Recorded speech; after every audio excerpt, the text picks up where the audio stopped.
Has someone made a shell game and moved his brother around? Yes, that's what I think has happened. Why?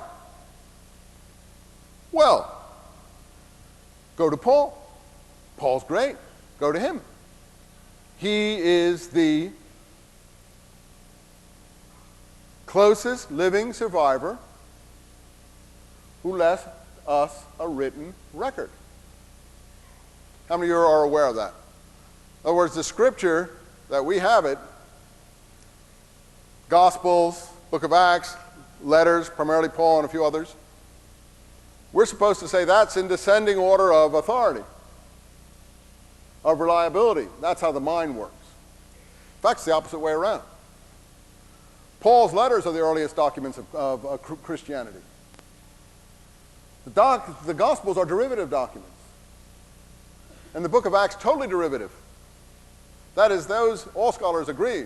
No one knows when they were written, but almost no one puts them before the fall of the temple in 70 AD, where Paul's letters are in 50, etc., period, AD. And in my view, some of the Gospels are much later in their present form than 70 or 80 AD.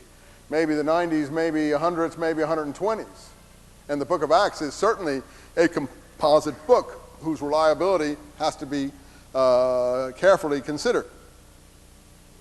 So the earliest witnesses in the New Testament are Paul's letters.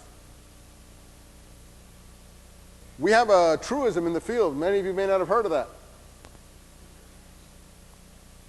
Where there's a contradiction between Paul's letters and Scripture, or the Book of Acts particularly, for instance, and there are many. How many are familiar where there are many? Well, for instance, Paul says, when I went back up to Jerusalem, and I do not lie, I saw none save James, the brother of the Lord, and Cephas, presumably Peter. Well, that's a question that I analyze in great detail. And that's the reason that I was unknown by sight among the churches in Judea.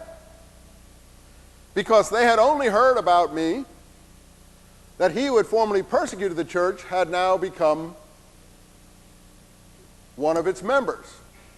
But I was then smuggled out of Palestine to Cilicia and Syria, and did not return for 14 more years. Go over to the Book of Acts. After the vision on the road to Damascus, Paul goes up to Jerusalem, where he's greeted by all the members of the church, and James isn't even mentioned there. And then Paul goes around fearlessly teaching in the name of the Lord in Jerusalem for 2 weeks, and the Jews want to kill him. And therefore he has to leave the countries because the Jews want to kill Paul. You see how anti-Semitism is whipped up by that? But it's totally untrue, because it's not borne out by Paul's letters. Paul says he didn't preach at all there. And he was unknown by sight among the churches in Judea. And one of the reasons he left the country fast is probably that the churches were upset about him because he had formerly persecuted them, and they weren't probably willing to accept him yet. No, it's totally different. I'm going to give you another one from Paul's letters? Okay. See, you got to read it. You got to read it in order to be able to deal with it. You say, oh, I don't need to deal with it. I know where it all is coming from. Okay, well, then you're free of it. You don't have to deal with it.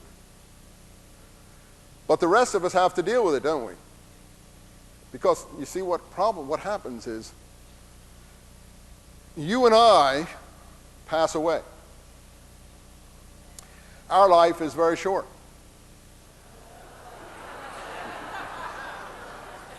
Well, maybe you don't, but I do. We only live as conscious beings for 30 years or so. I mean, we only start thinking when we're about 25. And then by the time we're 55 or 60, we're starting to deteriorate, mind-wise anyway. And we don't have a lot of conscious time in order to develop our thoughts. You do. I leave you out of this equation. Huh?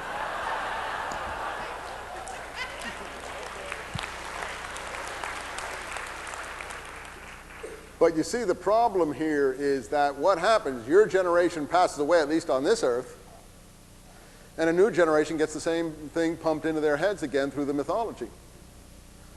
So you see, you just about freed yourself of the mythology when you're too old to do anything about it. And then a little babe comes along and reads what I consider the sugar-coated poison pill, and learns about Christmas trees and Easter bunnies and how glorious everything is on the night before Christmas, and creches and so on, and everything is absolutely beautiful and lovely. I saw a movie, I'm sorry to be horrible about this, but I really feel this very, very deeply, what I'm telling you, because I think poison is pumped into billions of people through sugar-coating this, even though I acknowledge the beauty of the materials. I just want to get rid of the hatred in the materials. You see, that's the only way to do it.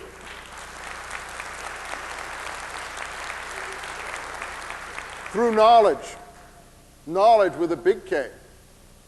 Jay-Z has knowledge with a big K, and people like her. And your Lord. People like that. So knowledge with a big K, which the ancients called gnosis, because it comes from the Greek.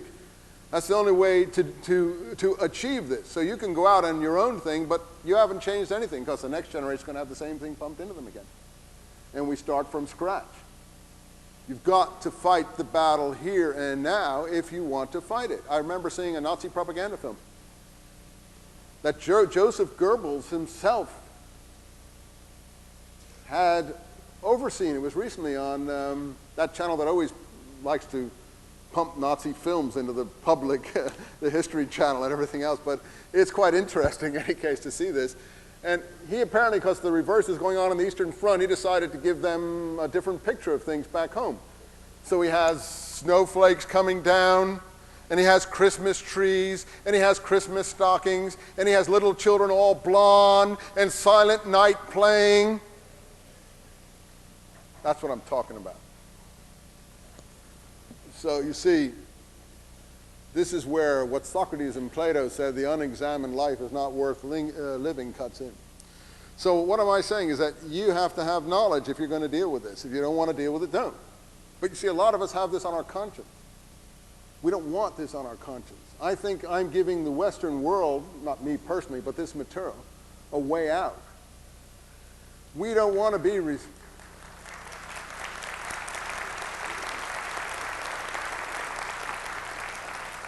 I think even Christians themselves are embarrassed by this. They don't want this hung on them anymore. But we know the way out. The way out is through James, the righteous one.